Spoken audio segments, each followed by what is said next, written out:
We're going to take a look at an easy to do conditioning unit that will develop power across a number of multiple muscular actions. You're going to see plyometric exercises, ones that emphasize the block, the isometric and eccentric component of a jump, and also isometric held exercises. So we're looking at developing power and also having a preconditioning, pre-training effect, making sure that we don't break down. So here you're seeing some box to box jumps, and the objective is to not bend the knees too much on the contact between the boxes.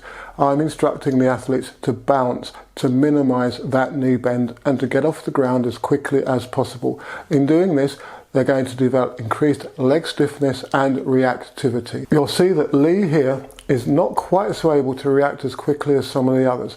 And that's a product of her past training, or rather the fact that she's not done a lot of plyometrics and has just returned to long jumping after about a 9-year absence.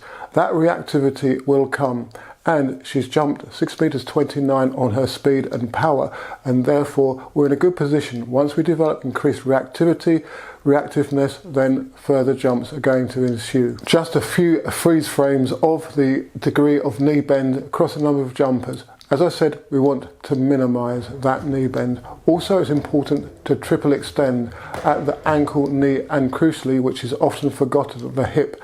And you can see on the last rep that Lee doesn't open her hips when she gets on top of the second box. So, triple extend. I'll often have a go myself to try and keep fit, and you can see that I also didn't triple extend, although my reaction to the ground was pretty good, and I managed to not let my heels touch the ground. It was very stiff at the ankle, and that's something that you also need to focus on.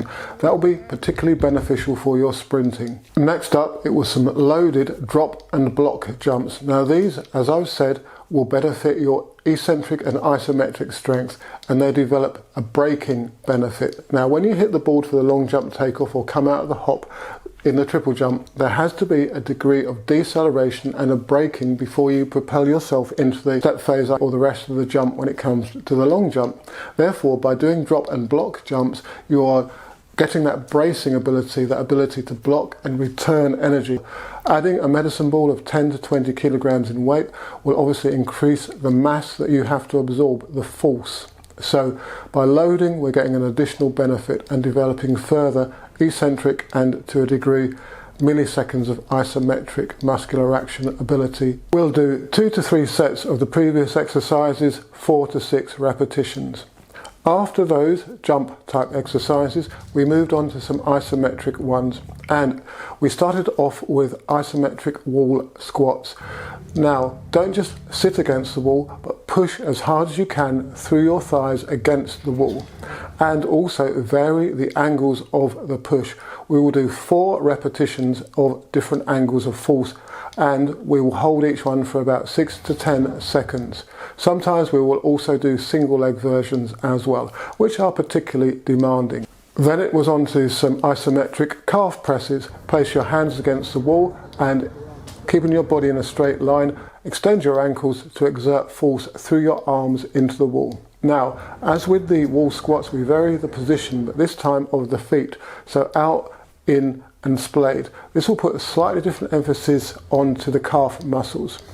Now, all isometric exercises are great for tendon and ligament health, so that's why we do them throughout the competitive season in particular. If you want to maintain the health of your tendons and other soft tissue and reduce the potential for injury, then isometric and eccentric exercises, for that matter, have been shown to have a great benefit. The final exercise of the 3 was for the hamstrings, and as you can see, we are exerting force through the heels down into the bar, in this case, which are supporting our bodies. By pulling down, you're accentuating the isometric force that needs to be withstood by the hamstrings in particular, and glutes in this case. Single leg versions, as with the single leg squats, can also be done, and they are particularly tough. We will do 3 to 4 reps of each exercise, and as I've indicated, the hold would be between 6 to 10 seconds for each repetition. So you can see that this particular unit of eccentric, isometric and stretch reflex plyometric jumping exercises can easily be accommodated at the end of one of your workouts. It takes about 15 minutes, less of course if there's fewer athletes.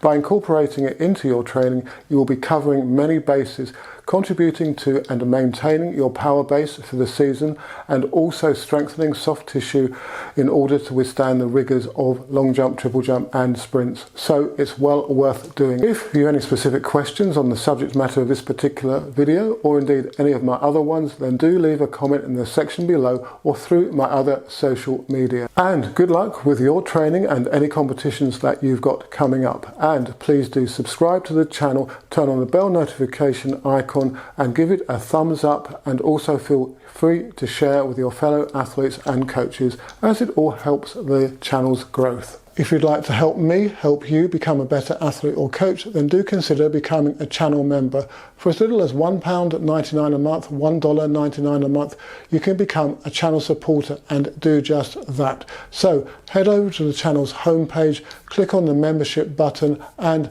see what offers are available.